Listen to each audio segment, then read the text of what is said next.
नमस्कार, मैं अर्चना सिंह आप सभी का स्वागत करती हूँ।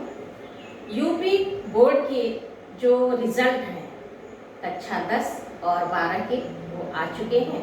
27 जून को आपका रिजल्ट निकला।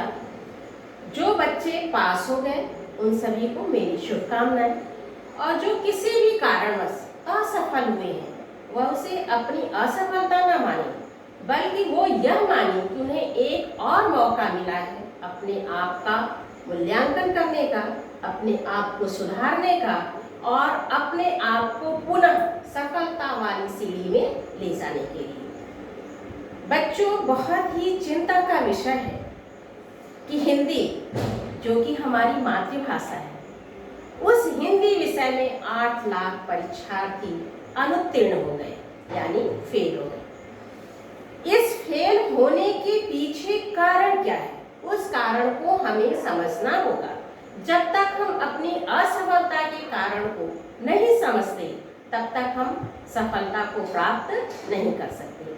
असफल होने का मतलब ये कभी नहीं है कि हम उसके योग्य नहीं हैं, बल्कि यह है कि कहीं न कहीं हमारी मेहनत में कमी रह गई, हमने अपने पढ़ने की निरंतरता को नहीं बनाए रखा, जिसकी वजह से यह असफलता मिली है। अब आइए एक विषय जो कि हिंदी है, उस विषय में अनुत्तीर्ण होने के कारणों की तरफ विचार करते हैं। मेरी समझ में यह आता है कि पहला जो कारण है असफल होने का हिंदी विषय में, वह है कि यह तो हमारी मातृभाषा है, हिंदी कोई कठिन विषय नहीं है, यह हम सोच लेते हैं और इस सोच के कारण उस विषय को पढ़ने पर अपना ध्यान नहीं लगाते। दूसरा कारण क्या है, अंग्रेजी भाषा की तरफ हमारा झुकाव। हम हिंदी को महत्व न दे करके अंग्रेजी भाषा की तरफ भागते जा रहे हैं, वह भी मुझे लगता है इस असफलता का एक कारण है। अंग्रेजी आप पढ़िए क्योंकि वह अंतरराष्ट्रीय भाषा है, लेकिन उसके साथ साथ हमें अपनी मातृभाषा पर भी ध्यान देना होगा। हमारे कवि लेखक भारतेंदु हरिश्चंद्र जी ने भी अपनी मातृभाषा के महत्व के बारे में बताया है। क्या कहा है? निज भाषा उन्नति अहे, सब उन्नति को मूल, बिन निज भाषा ज्ञान की मिटे नहीं को सूल।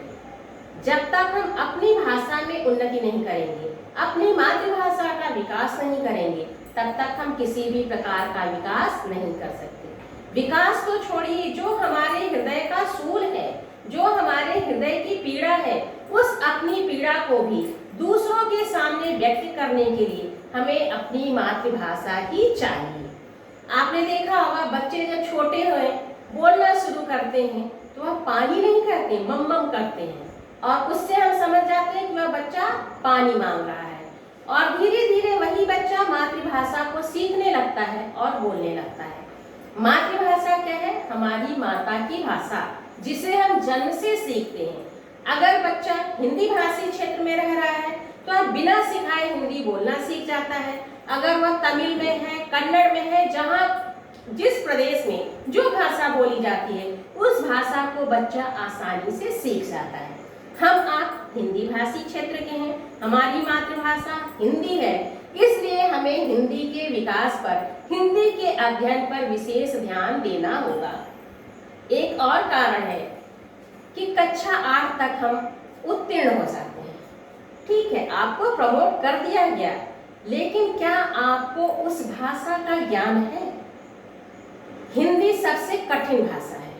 छोटी की मात्रा है, बड़ी की मात्रा है, छोटाओं की मात्रा है, बड़ाओं की मात्रा है।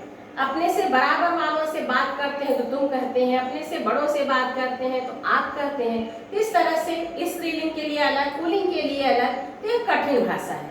तो इस भाषा के अध्ययन के लिए हमें परिश्रम करना होगा, और मैं आप सबसे यही कहूँगी कि आप अभी से अपनी इस मातृभाषा पर लग जाइए। यह अलग बात है कि हमारे विद्यालय का जो प्रतिशत है परीक्षा फल का, वह बहुत अच्छा है। हिंदी विषय में हमारे यहाँ बच्चे इतने ज़्यादा फेल नहीं हैं, 2-4 बच्चे अनुत्तीर्ण हैं, लेकिन हमें भी सोचना होगा हिंदी को सुधारने के लिए या किसी भी भाषा को सुधारना है आपको, तो उसके लिए आप एक पेज प्रतिदिन लिखना शुरू करिए। आप किसी भी किताब को उठा लीजिए, हिंदी की किताब उठा लीजिए, सामाजिक विषय की किताब उठा लीजिए, किसी भी विषय की किताब उठा लीजिए, एक पेज आप उससे देख करके आप लिख लीजिए। और आपके घर में यदि कोई है जो बोल सकता है तो उससे एक पैराग्राफ आप बोलने को कहिए, और एक अंश आप बोल करके 8-10 लाइन भी लिखते हैं तो धीरे धीरे आपकी लिखावट सुधर जाएगी और आप लिखने पढ़ने में अच्छे हो जाएंगे। और जब आपको लिखना पढ़ना आ जाएगा तो आपकी रुचि बनी रहेगी। होता क्या है कि जो विषय हमें कठिन लगता है, नहीं समझ में आ रहा, धीरे धीरे हम उससे जी चुराने लगते हैं और वह जी चुराना ही हमारी असफलता का कारण बन जाता है। तो मैं आपसे यही कहूँगी कि आप अपनी रुचि को हर विषय में बनाए रखें, विशेष रूप से अपनी मातृभाषा के स्तर को ऊंचा रखें। जैसा कि इसका नाम क्या है, हिंदी। यह क्या है, हमारे माथे की बिंदी। यह जो है हमारे सर को ऊंचा रखने के लिए अपनी मातृभाषा को पढ़ना जानना आवश्यक है। आप सभी का नए सत्र में स्वागत है। आपकी कक्षाएं जैसा कि आप जानते हैं विद्यालय नहीं खुलेंगे, और जैसे अभी तक पढ़ाते रहे हैं उसी तरह आपको हम पुनः पढ़ाएंगे। केवल ऑनलाइन कक्षाएं ही चलेंगी, ऑफलाइन कक्षाएं नहीं चलेंगी। तो एक बार पुनः नए सत्र में नई कक्षा में आपका स्वागत है। धन्यवाद।